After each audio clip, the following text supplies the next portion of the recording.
A growing number of evangelicals believe it's time to take America back for Christ, and starting with children. Jesus Camp is a documentary that's being sold as the first ever inside look at a religious summer camp in North Dakota, where kids are being trained to become an active part of this country's spiritual and political future. Now, we're going to be talking to two of the people who are featured in this film in just a minute. But first, take a look at some scenes that many Christians and non-believers are finding offensive. Kids, you gotta change things. Boys and girls can change the world? Absolutely. I pledge allegiance to the Christian flag. There are two kinds of people in the world. People who love Jesus and people who don't. Speak the word of the Lord.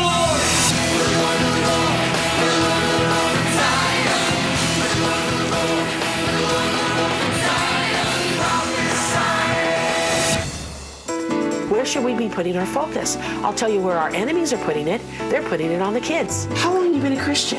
At 5, I got saved. Yeah? Because I just wanted more of life. You go into Palestine and they're taking their kids to camps like we take our kids to Bible camps, and they're putting hand grenades in their hands. I got Jesus. Yes, I do. I got Jesus. How about you? There's an excitement, yet there's a peace with it all, too. It's really cool. I really feel that we're a key generation to Jesus coming back. And we are a generation that needs to rise up and run with that baton. Those who would give up their lives for Jesus. Be God's army. Not enough! You are the beginnings of a movement. Raise up righteous judges!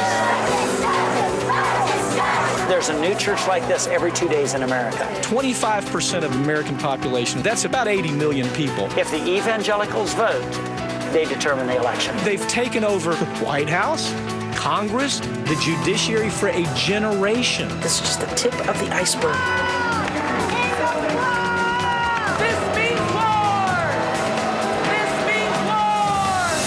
Let's bring in Becky Fischer, and she's a children's pastor and the director of Kids Ministry International, and Mike Papantonio. He's attorney and co-host of Ring of Fire on Air America, and also my former law partner.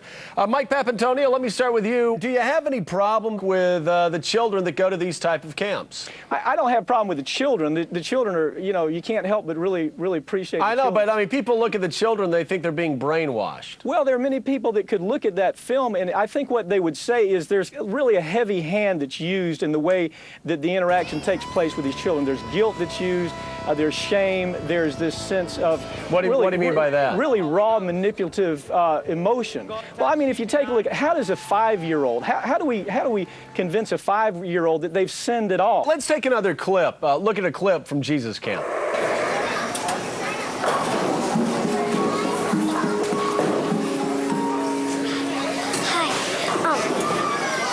Telling me that you're on his mind, and he just wants to take you, and he just wants to love on you, and he has special plans for you in your life, and he just wants you to be able to follow him with your whole heart.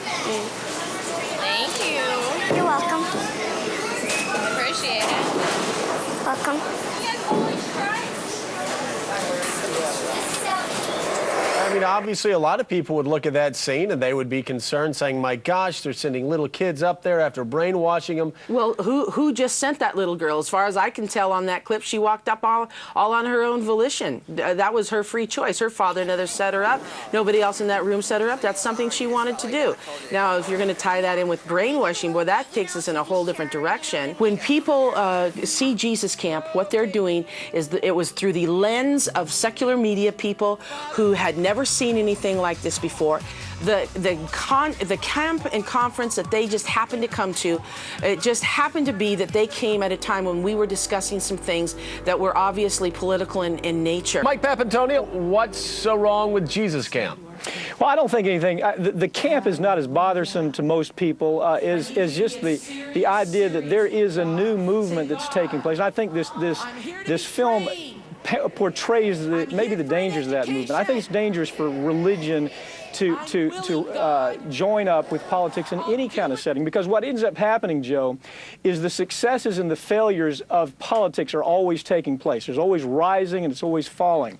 And when religion attaches itself to that, unfortunately, religion rises and falls with those politics. You know what? The whole political thing is like, I don't want to get drug into this. They happen to bring some things up in the film that obviously were political in nature. I mean, people are so up in arms, the fact that we trained children to pray over George Bush. I have a real issue with that. Tell me, what is the harm in our society if we teach a child to pray for the leaders of our government? Becky Fischer, Mike Papantonio, thank you so much. Really appreciate it. Thanks a lot.